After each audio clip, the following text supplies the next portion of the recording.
soir. Allier santé et gastronomie et des Alsaciens, peut-être un jour, en première partie de Johnny. Voilà l'actualité ce soir du 6 minutes Strasbourg, Eurométropole. Allier plaisir gustatif et santé, un défi pas toujours évident, a fortiori dans une cuisine gastronomique souvent riche en beurre, viande et sauce. Alors voilà 10 ans que le lycée hôtelier sensibilise ses élèves à ces questions en les faisant rencontrer cardiologues, cancérologues, spécialistes du diabète et diététiciens. Et après la théorie, la pratique, 8 cuisiniers en herbe ont relevé le défi du concours cet après-midi. Ingrédients, du merlan et des asperges. Problématique, apporter une dimension santé à la cuisine gastronomique et rendre un peu sexy l'alimentation saine. Ils avaient 3 heures.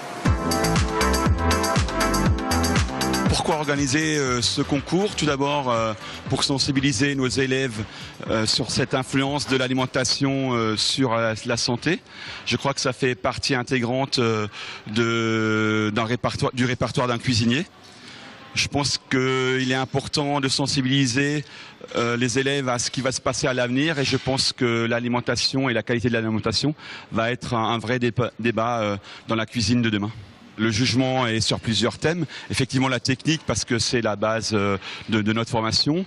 Gustativement, parce que si c'est pas bon, le client ne mangera pas, même si c'est bon pour la santé. Et effectivement, il y a des diététiciennes qui notent les qualités, je dirais, diététiques de la recette. C'est moi qui ai préparé un panier. Donc ils ont un panier donc avec l'élément principal et le merlan de ligne qui vont ensuite travailler avec leur créativité.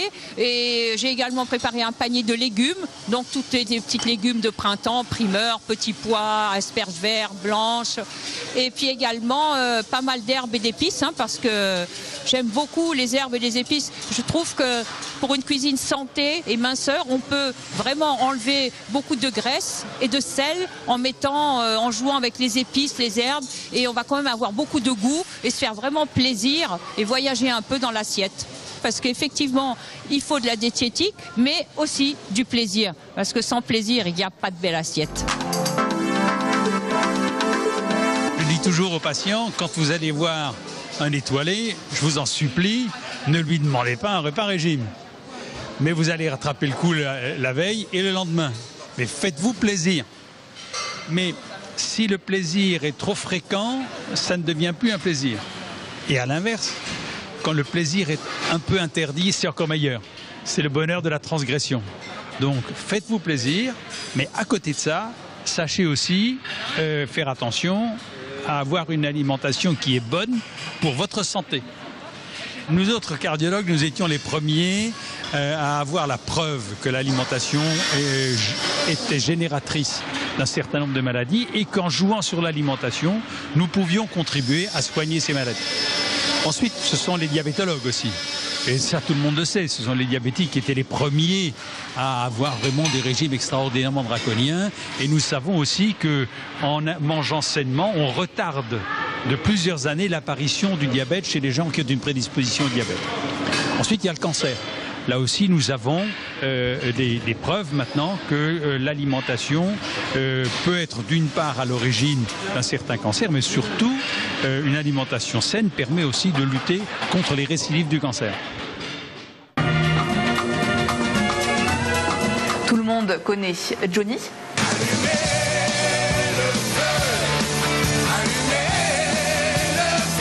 Mais vous êtes peut-être un peu moins à connaître Dirty Deep, un duo blues strasbourgeois qui monte dans les cœurs des musicophiles. Hey!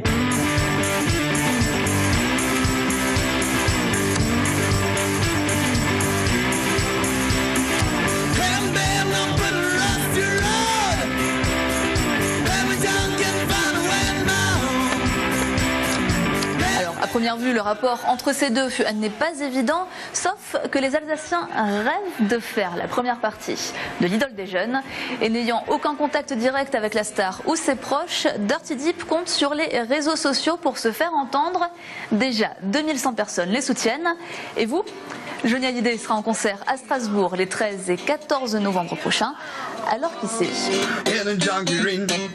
6 Eurométro sur Twitter pour les coulisses et le programme. Salut.